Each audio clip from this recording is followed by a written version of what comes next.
Bonjour à toutes et à tous, je suis Jean-Noël Trochu, cardiologue au CHU de Nantes et je suis très heureux de co-chairer cette session avec mon collègue le docteur Daniel Grimbert du CHU de Lyon. Session consacrée à la régurgitation mitrale secondaire. C'est un sujet d'actualité avec en particulier les publications toutes récentes des recommandations ACC-AHA sur le sujet. Et nous avons 4 orateurs remarquables pour cette session. Donc je laisse la parole tout de suite à Éric Brochet de Bichat qui va nous présenter le sujet sur l'anatomie fonctionnelle de la valve mitrale et le concept de régurgitation mitrale proportionnée. Bonjour, physiopathologie de l'insuffisance mitrale proportionnée. Donc merci pour l'invitation. Je n'ai pas de conflit d'intérêt pour cette présentation. L'insuffisance mitrale secondaire est une insuffisance mitrale avec une valve anatomiquement normale, ce qui la différencie de l'insuffisance mitrale primaire. Elle est liée principalement à une dilatation et une dysfonction ventriculaire gauche.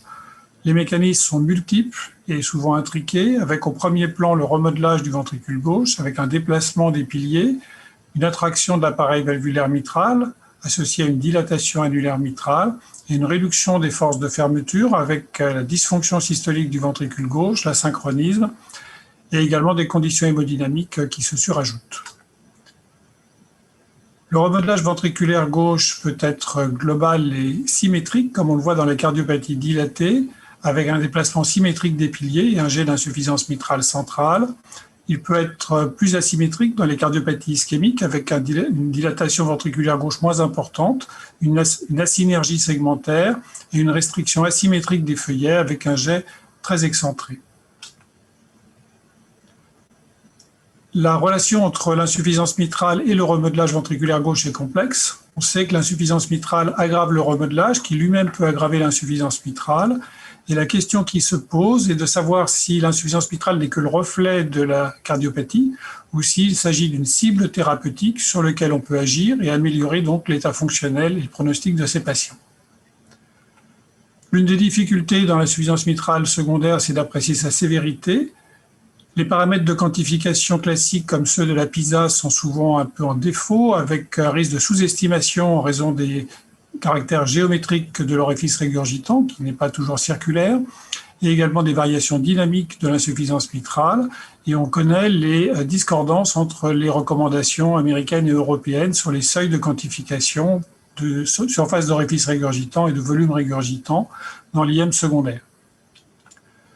Récemment, un nouveau concept est apparu, celui d'insuffisance mitrale proportionnelle, qui tend à intégrer justement le degré de dilatation ventriculaire gauche. Ce concept, qui a été développé par Paul Greyburn, stipule que pour un niveau de fraction d'éjection donné, la sévérité de l'insuffisance mitrale va augmenter avec le degré de dilatation ventriculaire gauche. Donc sur la ligne centrale, on voit cette relation linéaire entre la sévérité, ici la surface d'orifice régurgitant et le volume télédiastolique ventriculaire gauche. C'est-à-dire que pour un ventricule gauche peu dilaté, on aura par exemple une surface d'orifice régurgitant de 0,20 cm² pour une IM sévère. Par contre, pour un ventricule gauche plus dilaté, ça correspondra à une surface d'orifice régurgitant plutôt de 0,30 cm² pour le même niveau de sévérité de fuite. Donc, dans cette zone grise, l'IM est proportionnelle, donc elle est relativement attendue pour le degré de dilatation ventriculaire gauche. Par contre, dans la zone située au-dessus, en rose, l'insuffisance mitrale va être plus sévère que ne le veut le degré de dilatation ventriculaire gauche, donc on va parler d'insuffisance mitrale disproportionnée.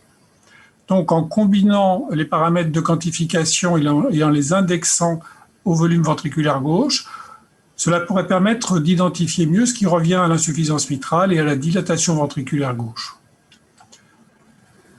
Alors ici, vous voyez sur cette diapositive un exemple d'une insuffisance mitrale chez un patient ayant une cardiopathie sévèrement dilatée avec dysfonction VG également sévère. L'insuffisance mitrale est importante sur les critères de quantification, mais lorsqu'on les rapporte au volume ventriculaire gauche, on a des index qui sont bas, en dessous de 0,20, qui correspondent donc à une IM proportionnée. À l'opposé, ici, une insuffisance mitrale dans une cardiopathie ischémique, l'insuffisance mitrale est plus sévère sur les paramètres de quantification, le ventricule gauche est moins dilaté, et donc les paramètres indexés au volume ventriculaire gauche vont être plus élevés, et là, il s'agit donc d'une IM disproportionnée. Alors, les auteurs de ce concept ont proposé que celui-ci expliquait les discordances que l'on a observées entre les résultats de l'étude MITRA-FR et de COAPT. Dans MITRA-FR, les ventricules gauches étaient plus dilatés, les insuffisances mitrales moins sévères, donc un profil plutôt d'IM proportionnel, alors que dans COAPT, les ventricules gauches étaient moins dilatés, les IM plus sévères, donc un profil plutôt disproportionné. Donc ici, vous avez les valeurs donc moyennes des études qui sont figurées en rouge. Alors, qu'en est-il dans les études elles-mêmes à l'échelon individuel? Eh bien, la même équipe a montré dans ce travail qu'en subdivisant les patients de COAPT grâce à ces paramètres de proportionnalité, la plupart des patients se situent dans des groupes d'IM disproportionnés, donc au-dessus du seuil de 0,15, et donc que ceci serait en faveur de l'efficacité du traitement chez ces patients. Alors, ces résultats doivent être tempérés par une deuxième étude parue dans le même numéro du JAMA, par une autre équipe qui montre cette fois-ci des résultats beaucoup plus discordants, puisque lorsqu'on s'intéresse à droite au volume régurgitant par rapport au volume télédiastolique ventriculaire gauche, on ne retrouve plus la distinction en termes de proportionnalité entre les deux études, qui sont soit proportionnelles, soit disproportionnelles selon le niveau de fraction d'éjection. Donc cet article remet en cause un petit peu la validité de ce concept, et un éditorial qui associe cet article souligne également d'autres paramètres qui peuvent faire comprendre ces discordances. D'une part, la sous-estimation des volumes ventriculaires gauche dans l'étude COAPT, qui est maintenant assez bien établie, et qui donc relativise beaucoup l'analyse des paramètres indexés, et d'autre part, la non prise en compte des paramètres hémodynamiques, qui, comme on peut le voir ici, sont très importants et font modifier ces courbes. Enfin, une troisième étude, cette fois-ci dans l'étude MITRA-FR, qui a utilisé également ces index de proportionnalité, et qui montre que quel que soit le groupe observé, y compris les patients qui ont un profil d'IM disproportionné COAPT-like, eh bien, on ne peut pas mettre en évidence un bénéfice particulier dans aucun des sous-groupes. Et donc, là encore, le concept ne permet pas d'expliquer ces résultats. Donc, au total, la quantification de l'insuffisance mitrale secondaire reste un problème très difficile. Le concept de proportionnalité est très intéressant parce qu'il normalise ces paramètres quantitatifs à la taille du ventricule gauche, mais il faut en connaître les limitations. Les limites sont liées principalement aux limites de l'évaluation échographique, sous-estimation de la surface d'orifice régurgitant par la PISA, sous-estimation des volumes ventriculaires gauche qui est fréquente, et également l'interaction avec les conditions hémodynamiques. Ce concept ne permet pas d'expliquer complètement les résultats discordants entre MITRA-FR et COAPT. Il ne doit pas être utilisé pour un patient individuel comme élément de décision, car il s'agit de courbes qui ont été établies à partir de valeurs moyennes des études. Et on a vu en plus l'importance des facteurs hémodynamiques. Donc, il y a encore nécessité d'une validation prospective de ces paramètres avant de pouvoir les utiliser. Je vous remercie. Merci beaucoup Eric pour cette lecture critique du concept de régurgitation proportionnée dans le cadre de la fuite mitrale secondaire. Il y a une question que je souhaitais évoquer, c'est est-ce que tu penses qu'il y a une incidence pronostique du caractère proportionné ou disproportionné? Est-ce que l'un ou l'autre est associé à un profil de mortalité différent? Je ne sais pas si les études ont déjà criblé ce concept-là. Alors, les études ne le montrent pas vraiment. Il y a eu des études rétrospectives, effectivement, de patients traités médicalement, où on montre effectivement que les patients avec IM disproportionné ont un pronostic qui est plutôt meilleur que les IM disproportionnés sous traitement médical, alors que les patients avec IM disproportionné auraient un meilleur pronostic lorsqu'on les traite par voie percutanée. Ceci est tiré de différents registres, notamment un registre européen. Donc, en soi, cela validerait ce concept d'IM disproportionné qui serait mieux traité par voie percutanée que les IM proportionnés, mais on a vu les limites du concept et notamment les limites de la quantification des volumes. D'accord. Et puis, donc, on voit dans ta conclusion que tu nous donnes un message quand même relativement prudent pour l'utilisation du concept pour traiter individuellement un patient. Malgré tout, est-ce que ce ne pourrait pas être un outil de repérage des patients? Alors effectivement, intuitivement, on a l'impression effectivement que ça peut être un bon élément de repérage. On a vu les deux exemples que j'ai montrés. Clairement, il y a des patients qui ont des ventricules gauches très sévèrement dilatés, au-delà de 70 mm de diamètre télésystolique, avec des fractions d'éjection effondrées, et des IM qui ont des orifices régurgitants de moins de 20 mm². Ceux-là, vraisemblablement, ne sont pas des bons candidats. Maintenant, tout le monde en est à peu près convaincu. Mais néanmoins, même les promoteurs de la méthode, comme Paul Greyburn, soulignent bien qu'il s'agit de valeurs moyennes, qu'il y a beaucoup de limites à utiliser ces paramètres de façon individuelle, car la pente de la relation entre aussi bien l'orifice régurgitant que le volume régurgitant avec les volumes ventriculaires gauche varie énormément avec les conditions hémodynamiques, et que pour un patient donné, on ne peut pas réellement en tenir compte, ça peut varier d'un jour à l'autre. Donc, je pense qu'effectivement, il faut retenir que ce n'est pas un paramètre à utiliser, notamment les valeurs seuil, à utiliser de manière individuelle. Merci beaucoup, Monsieur Brochet. Alors, pour aller plus loin dans le bilan qui permet de guider la prise en charge de ces patients, on va tout de suite passer à la deuxième présentation qui va être présentée par mon ami le professeur Nathan Newton, qui est cardiologue au CHU de Lyon et qui porte sur la place de l'imagerie multimodale. Bonjour à tous et à toutes, je suis le professeur Nathan Newton du CHU de Lyon et je vais vous parler aujourd'hui de l'imagerie multimodale pour la quantification de l'IM avant une technique de réparation percutanée. Voici mes conflits d'intérêts. L'utilisation de l'imagerie multimodale est quelque chose qui est absolument fondamental pour l'évaluation de l'IM avant une technique percutanée, mais c'est également le cas pour la chirurgie cardiaque. Et de façon importante, nous avons trois modalités que l'on peut utiliser.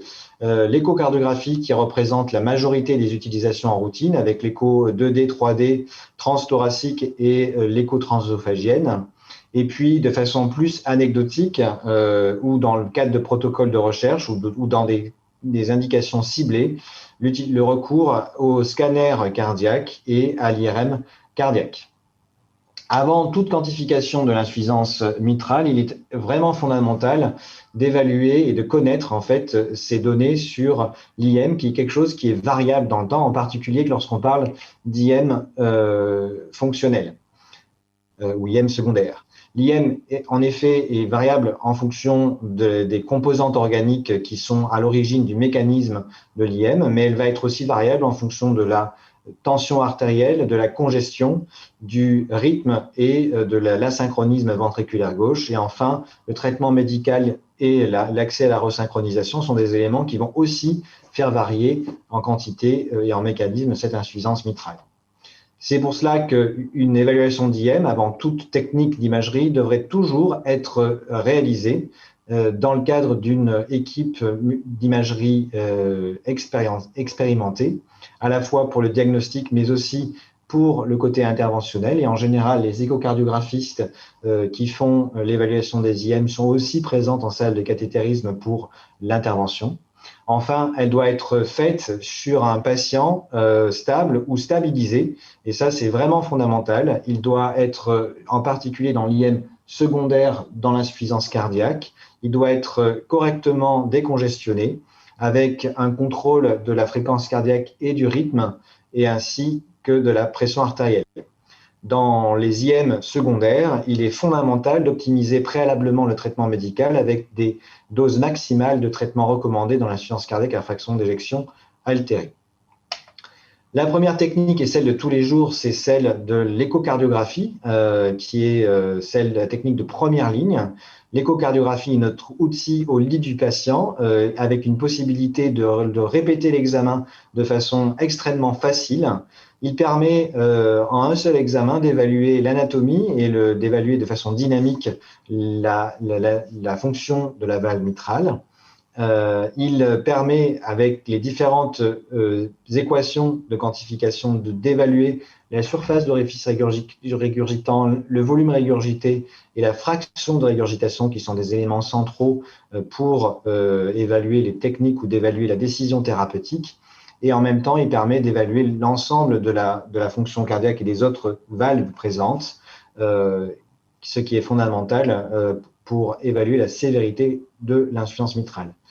La grosse limite de l'échographie transthoracique, c'est qu'elle a une reproductibilité qui est faible et donc on ne peut pas se baser sur une seule mesure faite en écho. Donc voici en fait des exemples à droite d'insuffisance mitrale en transthoracique. En termes de quantification, c'est un des éléments majeurs, c'est que toutes les techniques de quantification d'IM et a fortiori dans l'IM secondaire, sont basées sur des techniques avec des mesures qui sont imprécises et des formules mathématiques où l'erreur est mise au carré, ce qui augmente le risque de quantification erronée. Et il faut savoir que dans l'insuffisance mitrale, il est très important d'effectuer différentes quantifications, d'utiliser différentes techniques de quantification par différentes équations au niveau de l'écho et répéter les mesures. C'est vraiment fondamental pour avoir une évaluation qui soit correcte. L'écho transœsophagienne est un élément aussi qui est devenu central, en particulier pour les techniques de correction percutanée. Elle permet, avant l'intervention, d'évaluer le mécanisme de l'IM et aussi, en le même temps, d'évaluer de façon dynamique l'appareil sous-valvulaire. Elle permet de mesurer très précisément le tenting et l'aire de coaptation au niveau des deux feuillets de la valve mitrale et de préciser où se trouve la régurgitation. Et elle permet aussi de mesurer la taille de l'oreillette gauche pour le processus interventionnel, ce qui est fondamental avant un MitraClip. Pendant la phase interventionnelle, c'est un outil central puisque ce sont les yeux de l'opérateur. Le scanner coronaire, pour l'instant, n'est pas encore en pratique clinique, mais et en particulier, il n'est pas requis avant un clip.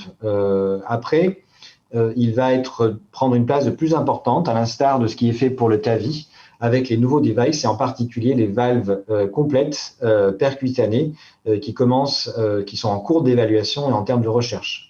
Il permet d'évaluer l'anatomie et la géométrie de la valve mitrale et surtout de l'appareil sous-valvulaire.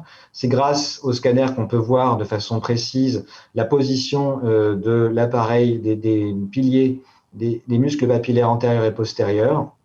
Elle permet d'évaluer les angles et de l'appareil valvulaire mitral et aussi calculer la taille de l'anneau.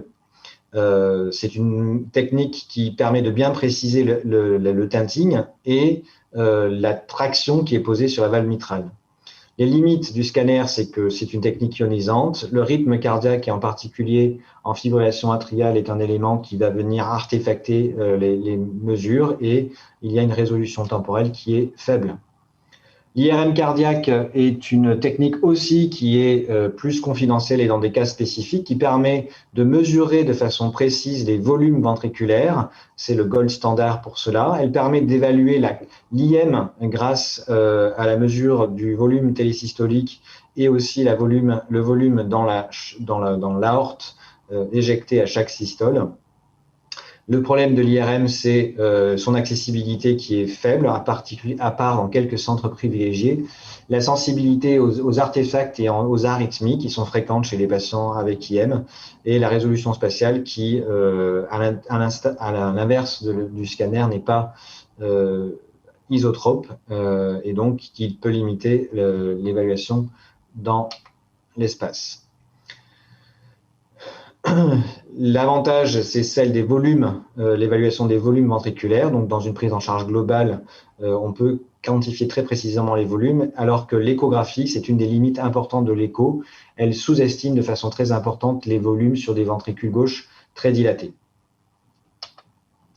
En conclusion, l'échocardiographie multimodale est la technique de routine pour l'évaluation de l'IM avant et pendant les techniques de réparation percutanée.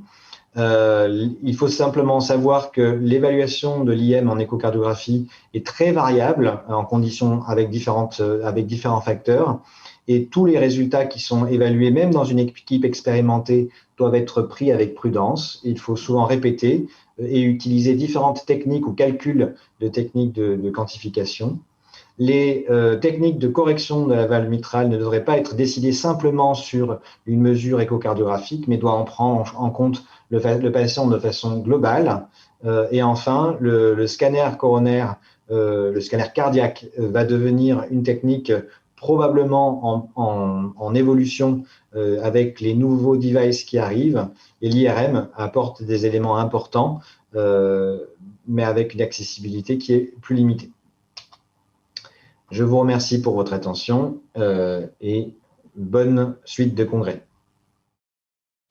Eh bien, Nathan, merci beaucoup pour cette présentation. Alors, c'est un peu les problèmes du live. On n'a pas eu la fin de ta présentation. Nous, on n'a pas eu l'audio, mais j'ai vu vos têtes. Visiblement, vous avez l'air de pouvoir entendre la présentation. Vous êtes chanceux. Nathan, moi, juste une question. On a dans le service de chirurgie, chez nous, des patients qui viennent pour des bilans de clips, des IM terminales. Est-ce que tu peux nous résumer en quelques mots les indications de l'IRM chez ces patients-là, parce que nous, on y a peu recours, on ne connaît probablement pas assez bien ça.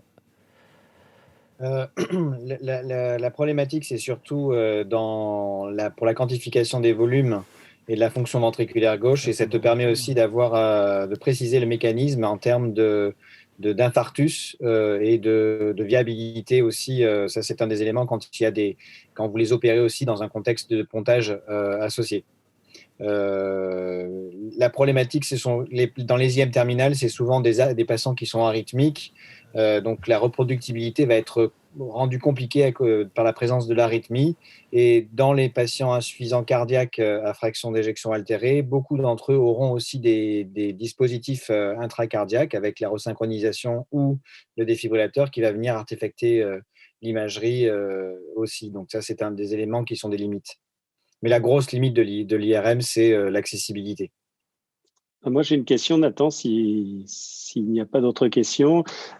C'est en fait, OK, il y a le problème de l'accessibilité, j'entends bien. Le problème de l'arythmie, des devices intracardiaques, effectivement, tout ça sont des limites. Mais si on s'exonère vraiment de ces limites, si tous les patients étaient en rythme régulier, que peu avaient un device implantable, est-ce que tu penses au fond de toi que la technique de référence pour juger du patient qui a une IM qui nécessitera un traitement, si tant est au vu des résultats de MITRA-FR mais est-ce qu'il y a des patients, est-ce que l'imagerie de référence, sur le plan théorique en tout cas, c'est l'IRM à tes yeux?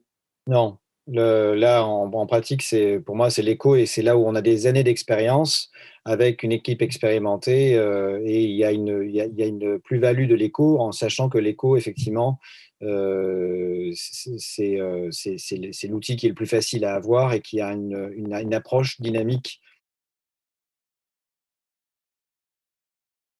Bonjour à tous, je suis le docteur Picard, je coordonne l'unité d'incidence cardiaque sur le CHU de Bordeaux et on va parler de traitement pharmacologique dans la prise en charge de la fuite mitrale secondaire sur des cardiopathies ischémiques ou non ischémiques. Première question, est-ce que le traitement est utile et surtout comment est-ce qu'il peut être optimisé? Je n'ai pas de conflit d'intérêt pour cette présentation, j'en profite pour remercier le comité d'organisation pour leur invitation. Ce qu'on connaît de la physiopathologie, et ça a été rappelé précédemment sur la fuite mitrale secondaire, c'est un déséquilibre entre les forces de fermeture des feuillets valvulaires et les forces de traction. Les forces de fermeture avec la diminution de la contractilité ventriculaire gauche, les phénomènes d'asynchronisme, l'augmentation de la pression de l'oreillette gauche, et puis l'augmentation des forces de traction par le remodelage ventriculaire, la traction sur les cordages et les piliers, les déplacements de piliers, l'asynchronisme des piliers. Et donc les traitements pharmacologiques vont avoir un effet sur ces deux forces, d'une part en augmentant la contractilité ventriculaire, en augmentant la fraction d'éjection, en baissant la pression de l'oreillette gauche, que ce soit les diurétiques, les IEC, les bêta-bloqueurs ou les antagonistes du récepteur mineralocorticoïde ou le sacubitril valsartan, et également une diminution des forces de tenting par le remodelage ventriculaire et une amélioration de la géométrie des piliers. On a finalement assez peu d'études qui montrent le bénéfice des traitements pharmacologiques sur la réduction de la fuite mitrale secondaire. On a notamment cette étude qui est une des plus citées, qui date de 2017, 163 patients, insuffisance cardiaque à FE réduite, des patients qui avaient une échographie à baseline et ensuite au cours du suivi, avec une durée médiane de suivi de 56 mois. On avait quand même un tiers des patients, 31% des patients qui avaient une fuite mitrale sévère, mais c'était quand même des patients sélectionnés. Les critères utilisés, c'était les critères européens avec une SOR à plus de 20 mm² à l'époque. Et dans ce groupe de patients, lorsque le traitement pharmacologique est optimisé, et seulement le traitement pharmacologique, on a une amélioration de la fuite mitrale dans environ 40% des cas, uniquement grâce au traitement pharmacologique. Et ça passe, c'est ce que vous voyez en bas à gauche de la diapositive, par un remodelage inverse, une réduction des volumes ventriculaires télédiastoliques, et cela concourt à une amélioration du pronostic des patients qui voient régresser cette fuite mitrale. Néanmoins, dans cette étude, toujours, près de 20% des patients avaient une aggravation de la fuite mitrale malgré le traitement pharmacologique optimal. Donc non seulement le traitement pharmacologique est efficace, mais c'est surtout à forte dose qu'il faut qu'il soit utilisé pour être efficace. Et pour ça, on a les données de l'étude PROTECT, qui était une étude de traitement guidée par le NT-proBNP. On a des données écho pour une partie de la cohorte. Et donc, on a cette comparaison échographique sur la fuite mitrale pour des patients qui bénéficient d'un traitement conventionnel par rapport à des patients qui bénéficient d'un traitement guidé par les taux de NT-proBNP. Il fallait viser un NT-proBNP à moins de 1000 picogrammes par millilitre. Ce qu'on sait dans ce groupe de patients, c'est qu'il y a une meilleure titration des traitements pharmacologiques dans le groupe NT-proBNP guidé. Et on voit sur le diagramme à droite une meilleure amélioration de la fuite mitrale dans le groupe NT-proBNP guidant le traitement. Donc plus la titration pharmacologique est importante, mieux on réduit la fuite mitrale. Et ça passe sur la partie gauche de la diapo par une amélioration de la fraction d'éjection et une réduction des volumes ventriculaires et du remodelage inverse. Enfin, dernier point sur les traitements, l'étude PRIME. L'étude PRIME est une étude coréenne qui a été publiée l'année dernière, qui compare valsartan versus sacubitril/valsartan chez des patients insuffisants cardiaques à FE réduite, 33% de moyenne de fraction d'éjection, et on a une amélioration plus importante, une réduction plus importante de la fuite mitrale dans le sous-groupe des patients randomisés dans le bras sacubitril/valsartan avec une amélioration de 4 mm² à peu près chez ces patients, donc une meilleure réduction de la surface de l'orifice régurgitant et du volume régurgitant par le sacubitril/valsartan par rapport à du valsartan. Néanmoins, si le traitement pharmacologique est utile et important dans la prise en charge de la fuite mitrale secondaire, ça ne suffit pas forcément, toujours. Et pour ça, on a les données des deux études de CLIP que sont MITRA-FR et COAPT, où on voit que dans les deux groupes traitement médical seul, diagramme de gauche, critères combinés mortalité hospitalisation et diagramme de droite, mortalité toute cause à 1 an, on voit qu'on a un taux d'événements très important, même dans le groupe traitement médical seul.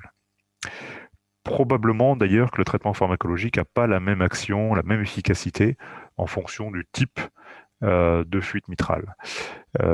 C'est quelque chose qui reste encore à démontrer, mais on a des premières informations, notamment toujours par l'équipe des Texans qui publie beaucoup sur le caractère proportionné et disproportionné.